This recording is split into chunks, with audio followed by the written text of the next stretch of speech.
Hola, mi nombre es María Bigot y esto es Broncoscopía en la pandemia de COVID-19, nuevos problemas, nuevas estrategias. Vamos a hablar sobre los cuidados pre-broncoscopía. Vamos a analizar la actividad considerando las áreas en las cuales se pueden minimizar los riesgos empleando protocolos de trabajo. Pero todos los aspectos de la actividad considerados son importantes y los protocolos deben aplicarse coordinadamente porque sólo así son efectivos. Veamos ahora un posible protocolo para la prebroncoscopía.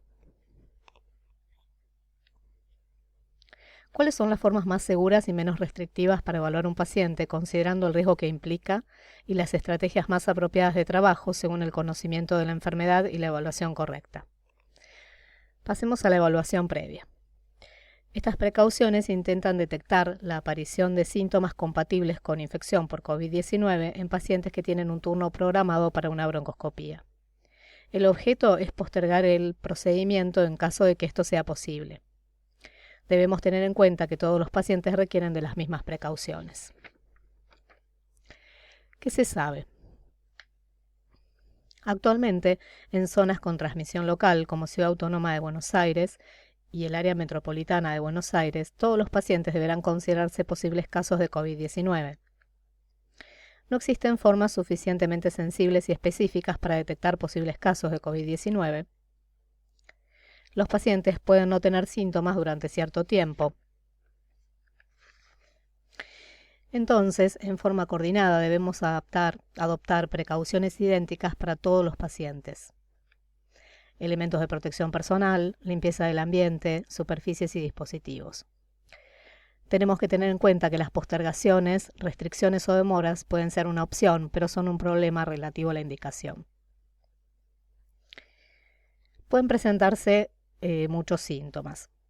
Lo que sí se puede hacer es estar actualizado respecto de esos síntomas que han cambiado y siguen reconsiderándose. Los síntomas se han ido conociendo conforme ha ido avanzando la pandemia y aquí vemos los que podrían implicar COVID-19. Falta de aire. Este es el más grave, aunque no de los primeros en aparecer. La fiebre es una variable a la que se debe prestar mucha atención. Consideramos significativo una temperatura axilar mayor o igual a 37,5. La tos seca. El coronavirus se expresa a través de una tos muy específica, seca, molesta y que se siente. También pueden aparecer escalofríos y dolores musculares que suelen aparecer durante la noche.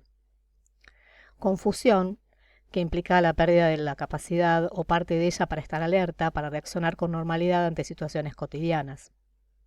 En cuanto a los problemas digestivos, estos síntomas al inicio de la pandemia no se consideraban propios de COVID-19, pero el crecimiento de los casos ha cambiado esa opinión y la diarrea se suma al cuadro de los síntomas.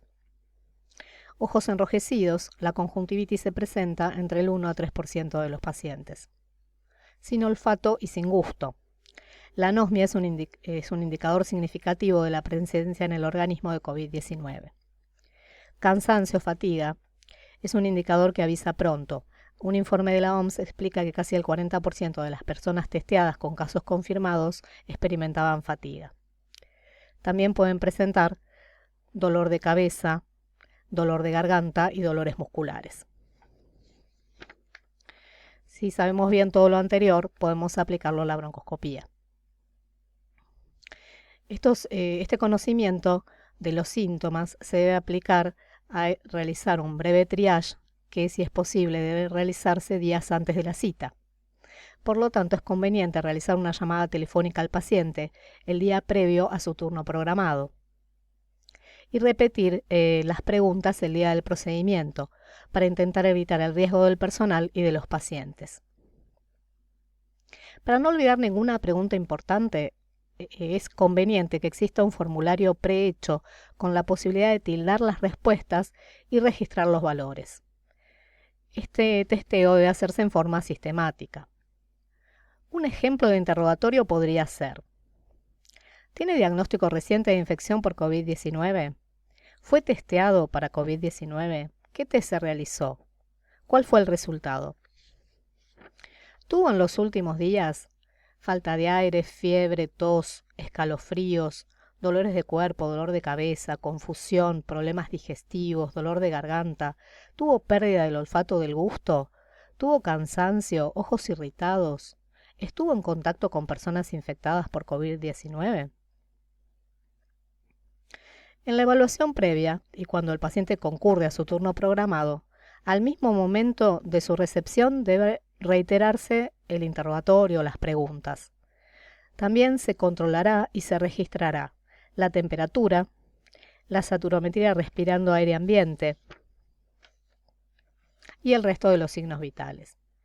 En caso de que el paciente presente temperatura de 37,5 o mayor y síntomas respiratorios nuevos, se brindará atención con sospecha de COVID-19 en el sitio designado en la institución.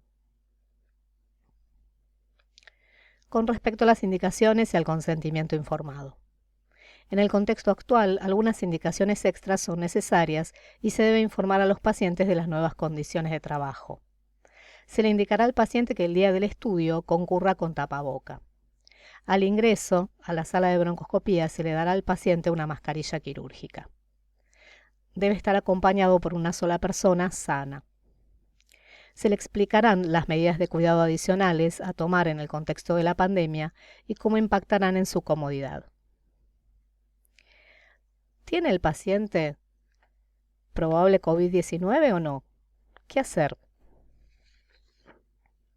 Es un desafío interpretar las respuestas del paciente considerando que siempre estos pacientes presentan una enfermedad respiratoria que es la que motiva el pedido de la endoscopía.